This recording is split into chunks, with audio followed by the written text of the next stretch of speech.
नमस्कार दोस्तों, दरभंगा रॉक्स में आपका स्वागत है। दरभंगा को गुड न्यूज़ मिलने जा रहा है। दरभंगा में एम्स फ्लाईओवर और आमास एक्सप्रेसवे में तमाम कामों में तेज़ी गति दिखाई दे रही है और एम्स के निदेशक जो है वो एक्शन में नज़र आ रहे हैं। दरभंगा में कार्यभार संभालने के बाद उन्होंने पहली बार मीटिंग की है जिलाधिकारी के साथ। ये तस्वीर उसी मीटिंग की है। एम्स को लेकर के एक्शन में है निदेशक माधवानंद कर और उन्होंने पहली मीटिंग की जिलाधिकारी से एम्स को लेकर के और एम्स के निर्माण में जो अड़चनें आ रही हैं उस पर विस्तृत चर्चा हुई। संबंधित अधिकारी इसमें शामिल थे।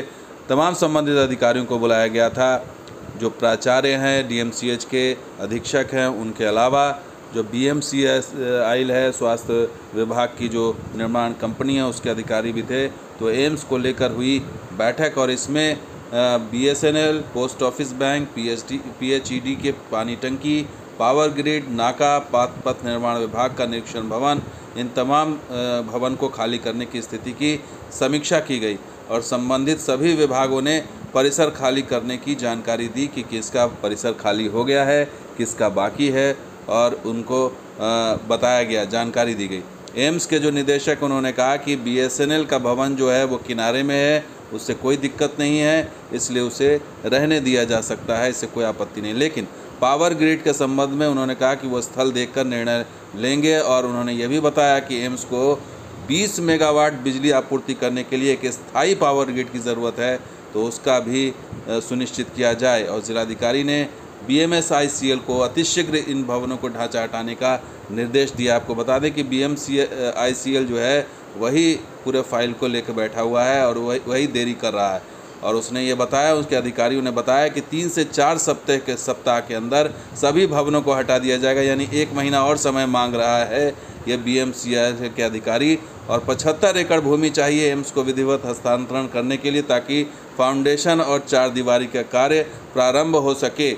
आपको बता दें कि चुनौती बहुत बड़ी है निदेशक के सामने, क्योंकि वो डीएमसीएच के पूरी व्यवस्था से उनको लड़ना होगा। जिलाधिकारी अपने स्तर पर वो सिर्फ आदेश दे सकते हैं, लेकिन असल काम स्वास्थ्य विभाग और जो डीएमसीएच परिसर में अधीक्षक और वो हैं उनके सुपुर्द है। और इतना ही नहीं, दरभंगा में फ्लाईओवर के लिए भी एक अच्छी खबर सामने आ रही है कि फ्लाईओवर निर्माण का जो 2 टेंडर है वो जारी हो गया है।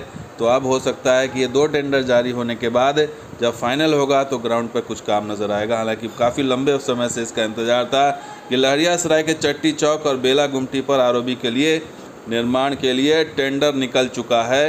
ये बहुत अच्छी खबर सामने आ रही है और इसके लिए बिहार राज्य पुल निर्माण निगम लिमिटेड ने जो है वो निविदा भी यानी टेंडर भी जारी कर दिया है। इसकी सूचना दे दी गई है और अब ये टेंडर के ज़रिए 2 जो आरओबी है उसमें पहला है construction of ROB 1 Bhinda to Delhi मोड़, और ये जो है इसका फाइनल हो गया है, ये टेंडर प्रक्रिया में जा रहा है। और ये 1 भिंडा से दिल्ली मोड़ का जो पहला आरओबी बेला गुमटी है वो कंप्लीट होगा। दूसरा है कंस्ट्रक्शन ऑफ आरओबी, ये है चट्टी चौक जिसके बारे में कहा जा रहा है लहरियासराय, और वहाँ पर ये टावर लहरियासराय और फेकनिया रोड जो है उसके बीच में है। तो 2 आरओबी का निर्माण कार्य जो है वो फाइनल हो गया है। अब ये ग्राउंड पर कब दिखेगा अभी देखना बाकी है। और इससे जाम की समस्या निश्चित रूप से हल होगी। पिछले दिनों दरभंगा नगर विधायक संजय सरावगी मिले थे पथ निर्माण विभाग के सचिव से और वहाँ पर पूरा प्लानिंग देखी थी कैसे इसको बनना है। इसके अलावा दरभंगा को एक और जो बड़ा तोहफा मिलने जा रहा है वो आमास एक्सप्रेसवे का है और उस पर भी काम बहुत तेज़ गति से चल रहा है। ज़मीन अधिग्रहण की प्रक्रिया बहुत तेज़ गति से चल रही है। मुआवजा किसानों को दिया जा रहा है और ये भी उम्मीद है कि अगले 1 से 2 महीने के अंदर इसका भी शिलान्यास हो जाएगा, ऐसी उम्मीद है। तो दरभंगा आमस 4 लेन निर्माण को लेकर तेज़ी से किया जा रहा है ज़मीन अधिग्रहण का काम, और ज़मीन अधिग्रहण की प्रक्रिया पूरी होने के बाद जो है वो इस पर काम दिखाई देगा। हालांकि इसमें जो है जो प्रखंड है जहां ज़मीन ली जा रही है वहां हायाघाट, हनुमान नगर, बहादुरपुर और सदर, यहाँ से ज़मीन ज़्यादा से ज़्यादा ली जा रही है, इसी का इस्तेमाल है। और सबसे अधिक बहादुरपुर प्रखंड के 14 मौजा की ज़मीन का अधिग्रहण हो रहा है सबसे अधिक, और सदर प्रखंड में 8 मौजा है, हनुमान नगर के प्रखंड में 7 मौजा है और हायाघाट प्रखंड में 3 मौजे की ज़मीन को सड़क में शामिल किया गया है। यानी कुल मौजा जो है वो 32 मौजे की रैयती जो है कुल 117 यानी कि 118 एकड़ ज़मीन का जो है अधिग्रहण किया जाना है। 32 मौजे में 118 एकड़ ज़मीन का अधिग्रहण होना है। 1283 भूस्वामियों को नोटिस जारी किया गया है और 477 भूस्वामियों से 33 हेक्टेयर ज़मीन अधिग्रहण किया जा चुका है। इसके एवज़ में 50,11,57,338 रुपये का मुआवजा दिया जा चुका है और शेष जो ज़मीन अधिग्रहण के विरुद्ध मुआवजे की प्रक्रिया बहुत तीव्र गति से चल रही है।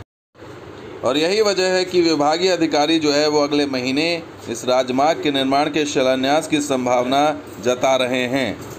तो एक तरफ हाईवे के निर्माण को जो है तेज़ गति से किया जा रहा है, उसके अलावा जो दरभंगा अजमेर एक्सप्रेस के बारे में बता दें आपको कि ये अब नियमित होने की दिशा में आगे बढ़ रही है। जहां दोस्तों जो रिस्पांस मिला है दरभंगा अजमेर एक्सप्रेस को वाया सीतामढ़ी, इस ट्रेन को अब 4 फेरा और बढ़ाया गया है।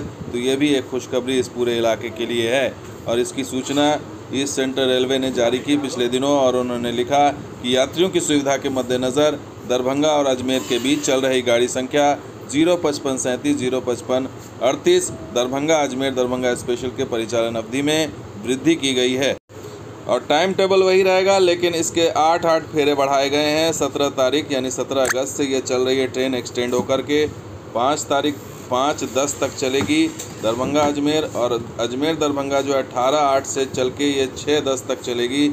8 फेरा होगा। तो इस तरह से ये एक तरह से आने वाले दिनों में ये नियमित ही हो जाएगी। तो बिहार में जिस तरीके से गठबंधन की सरकार बदली है, तो अब उम्मीद यही है कि जो स्टेट गवर्नमेंट के जो अंतर्गत जो काम है उसमें तेज़ गति आनी चाहिए। और लेकिन ये जो प्रक्रिया है इसमें अभी समय लगेगा। अभी फ़िलहाल ये सब कागज़ों में है। अब देखना होगा कि एम्स में या फ्लाईओवर में या जो भी एक्सप्रेसवे में अधिग्रहण की समस्या है वो जितनी जल्दी सॉल्व हो और उसके बाद यहाँ पर ये चीज़ें ग्राउंड पर भी दिखाई दें। तो दोस्तों ये वीडियो कैसा लगा जरूर लाइक कीजिए, शेयर कीजिए, कमेंट कीजिए, सब्सक्राइब कीजिए। कुछ और वीडियो के साथ आज लूँगा। आप देखते हैं दरभंगा सोना। शुक्रिया, धन्यवाद। जय हिंद, जय बिहार, जय मिथिला।